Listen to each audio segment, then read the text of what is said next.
Now, from the Weather Tracker TV Storm Studios, this is your weather tonight.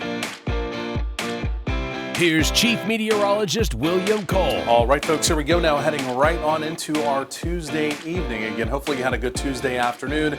Hopefully you stayed cool, because I tell you what, our temperatures, they're inching back up now. After yesterday, we really had the reprieve from the heat. It was still a hot afternoon, but definitely not as hot. Today, we're beginning to turn the corner. In fact, our daytime high officially DFW back up to 98. You can see Alliance on the Fort Worth side of town, even Dallas Love Field over here on the Dallas side of town. 98 again officially for our daytime high as well. That will be the theme heading into our all-important holiday weekend. Labor Day around the corner, temperatures back to and above the triple-digit mark. We'll also talk about any rain chances. Are they showing up in our future as well? But first of all, this is your Tuesday evening. And again, after a fairly hot day, temperatures will slowly ease down this evening, especially once we get past sunset. But again, fair conditions overall. Again, no chance of any evening rain or showery activity. So we had an ozone alert in effect for today, Tuesday. This has now also been extended into tomorrow as well. Again, if you do have any kind of respiratory sensitivities, this really gives a lot of folks some issues. So of course, remember to stay indoors as much as possible. Again, if you are one of those folks.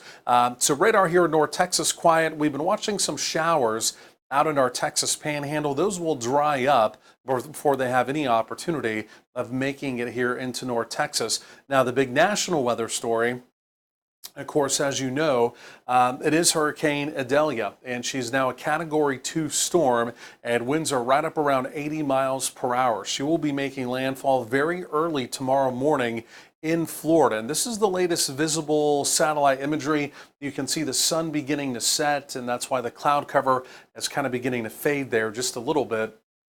But again, she's very well put together. There's an eye trying to form right there. Now, we're going to talk more about her coming up, of course, on our tropical update at 37 minutes past the hour, and also storm watch as well. So rainfall the last 24 hours, we have not shown this map much as we've gone through the summer. Obviously, it's been a very dry summer, as would be typical, but we have shown it for the last 2 days, because even yesterday, not today, but yesterday, we did have a few showers in our southeastern counties, and again, a few locations down there picked up a quarter to maybe a half an inch of rain.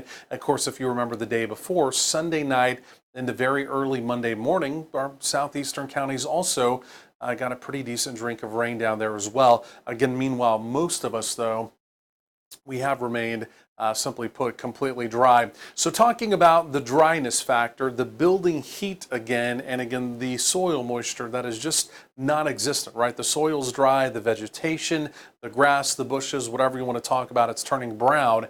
And we've got fire danger that's really going to be back in the forecast the way it looks heading into the weekend. This is for tomorrow, Wednesday. Again, you can see kind of a wider area of elevated fire danger, some high fire danger out west.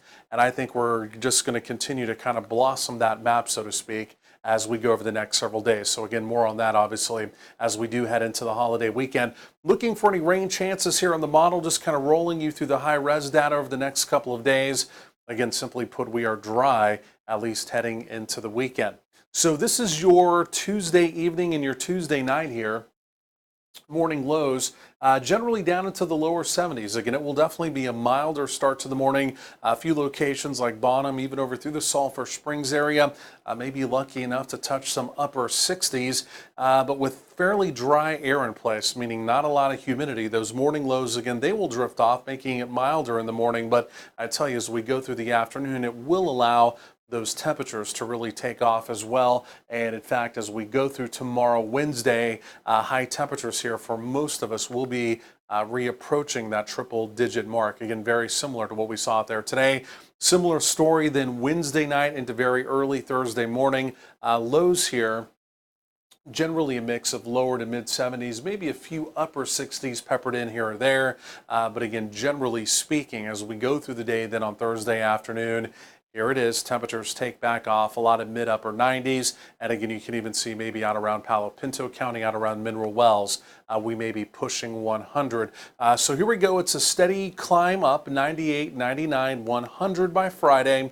And then again, yes, as we head into the weekend, we'll basically call it right around 100 with those morning lows in the mid-70s. There is a very slim opportunity on Labor Day Monday of a stray shower in the area.